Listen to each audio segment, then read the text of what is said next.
Vamos lá, oitavo ano, o conteúdo de vocês dessa quarta PNP é um conteúdo de início de revisão que fala sobre o equilíbrio termodinâmico do planeta Terra.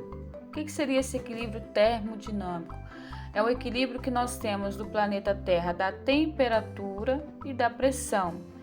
E aí nós temos a lei chamada de lei da zero termodinâmica, que diz o seguinte, se dois corpos encontram-se em equilíbrio térmico com um terceiro corpo, então esses corpos estarão em equilíbrio térmico entre si. Ou seja, o que é equilíbrio térmico? Se eu tenho calor e se eu tenho frio, esses dois entrando em contato, eles vão fazer o quê? Vão chegar a um equilíbrio, né? As moléculas do calor com as moléculas do frio aí vão se unir e vão formar o que nós chamamos de equilíbrio térmico. Então, quando dois corpos encontram-se em equilíbrio com o terceiro corpo, então esses corpos eles estarão em equilíbrio térmico. Isso vale para o planeta Terra. Por quê? Nós temos essas mudanças da temperatura, às vezes está muito frio, às vezes está muito quente. Então, quando nós temos essas mudanças, o planeta Terra ele está em equilíbrio térmico? Então, nós temos que fazer essa pergunta, essa investigação. De início, vocês têm uma pergunta investigativa, que vocês podem estar usando o livro de ciências de vocês, vocês podem estar usando aí para quem tiver internet, acesso à internet, para pesquisar, que é interessante vocês fazerem essa pesquisa investigativa. Na letra A Terra é um sistema em equilíbrio termodinâmico. O que significa dizer que um sistema está em equilíbrio termodinâmico?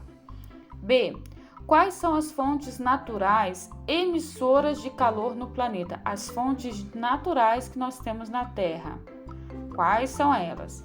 A C. Quais são as fontes artificiais emissoras de calor? C. Quais são as fontes de energia,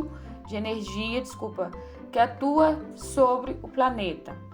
Essa 2 é uma questão bem tranquila, vocês só têm uma linha para estar respondendo, Vocês vão preencher essa tabela sobre uma máquina térmica. Igual aqui, eu coloquei uma fonte de máquina térmica, eu coloquei um exemplo aí de um motor de um caminhão.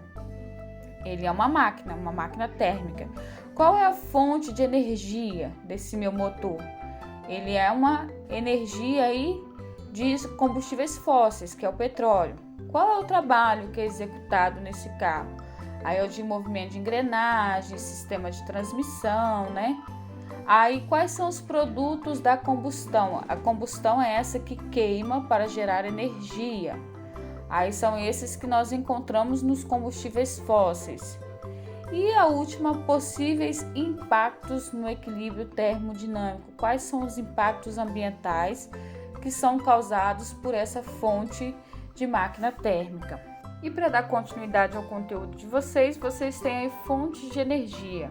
As fontes de energia que nós encontramos no planeta Terra, que podem ser elas naturais ou as artificiais. As naturais são aquelas que nós temos no planeta Terra, né, que são aí a eólica, do vento, do sol, da hidrelétrica, né, da água. Essas são as naturais. As artificiais são aquelas que nós produzimos, que seria aí a energia nuclear e a de combustíveis fósseis.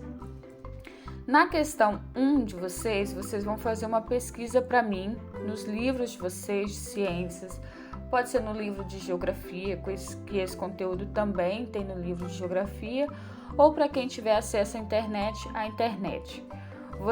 Eu coloquei para vocês nesse quadro fontes de energia, que eu quero a energia eólica, solar, hidrelétrica, biomassa e energia das marés. E aí vocês vão falar para mim qual é a vantagem desse tipo de energia e qual é a desvantagem. Caso vocês não tenham material, eu posso estar encaminhando aqui para vocês pesquisarem. E aí vocês têm um outro quadro que vocês vão descrever para mim também as fontes não renováveis, sendo elas combustíveis fósseis e energia nuclear. Quais são as vantagens e as desvantagens? Na questão 2, é uma questão que vocês vão assinalar o X na opção correta. E é uma questão bem tranquila, Em usinas hidrelétricas, a queda d'água move turbinas que acionam geradores. Em usinas eólicas, os geradores são acionados por hélices movidas pelo vento, né? Diferente. Na conversão direta, energia solar, que nós temos aí a queda d'água que vai mover a turbina, e na eólica nós temos aí, no caso, o ar que vai mover, o vento que vai mover a hélice. Elas são células fotovoltaicas que vão produzir um tipo de tensão elétrica. Além de todas produzirem eletricidade, essas duas fontes, a eólica e a hidrelétrica, esses processos têm em comum o fato de o que, além delas serem uma energia limpa, o que mais elas têm em comum? E para terminarmos, a questão 3 também é uma questão de assinalar a opção correta.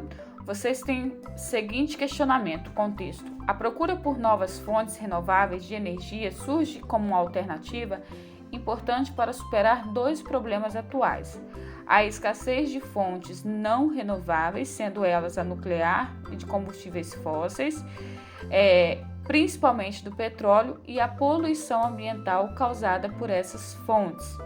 Então, vocês vão assinalar a opção correta nessa terceira, certo?